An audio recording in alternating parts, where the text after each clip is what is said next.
means elevated or citadel. Citadel, tinaas pa rin yan.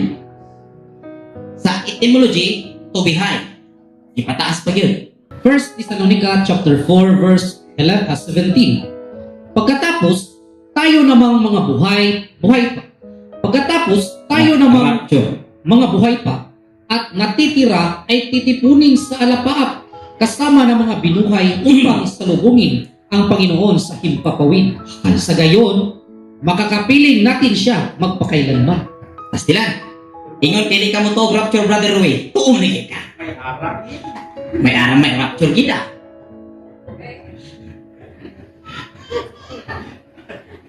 Sabi ni Apostol Paul, darating yung araw, titipunin tayo sa alapaap. Alapaap, panganod sa Bisaya. Pag ito'y nasa Hebro, Hashamayin. Amen po ba? Na ang ibig sabihin, tubig sa itaas. At ang tubig sa itaas, sumisimbolo sa karunungan sa itaas.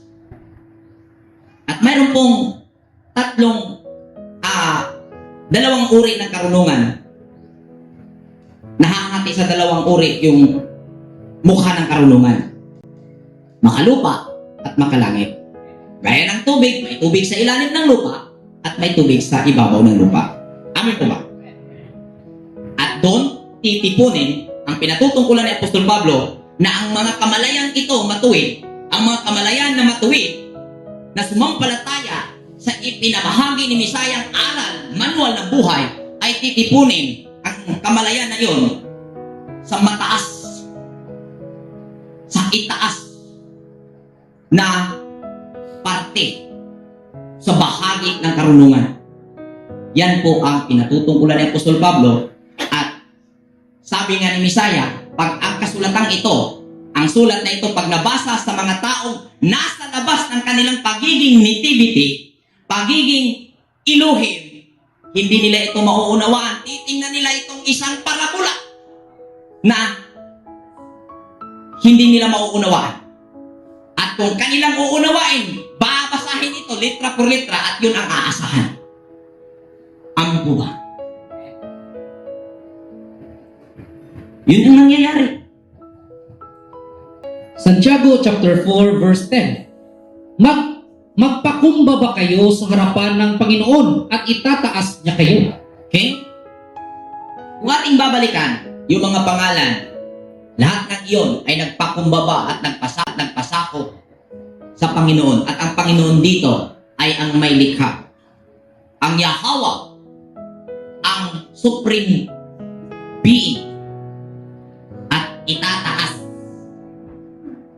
ka niya. At yun ang nangyayari sa mga ideya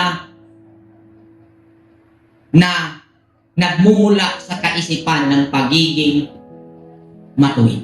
Pagiging tagadala ng reputasyon ng kabutihan. Nagkaroon siya ng 5 ideya.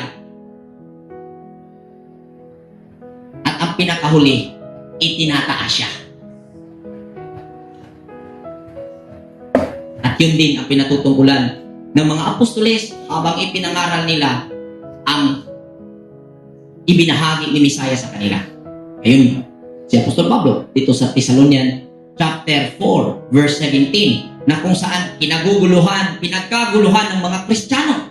Ginawa ng mga movie, Left Behind. Alam ko, kita siguro niyo yung Left Behind. At pagdarating daw ang oras na matutupad at magaganap ang nasusulat sa 1 Thessalonians chapter 4 verse 7, malaking kaguluhan ang magaganap sa mundo. Dahil mga bus driver marapture at nasa gitna ng kalsada ay mabubunggo sa poste o ano pa mang kabuuan. Kaya dunit din ng lupa. At mga tawag nun, mga piloto, babagsak aeroplano kasi ang ipinakita sa movie, damit na lang ang naiwan doon sa upuan ng piloto. Biruin mo. Napakalaking kamangmangan ang pagkakaunawang iyon. Kamangmangan.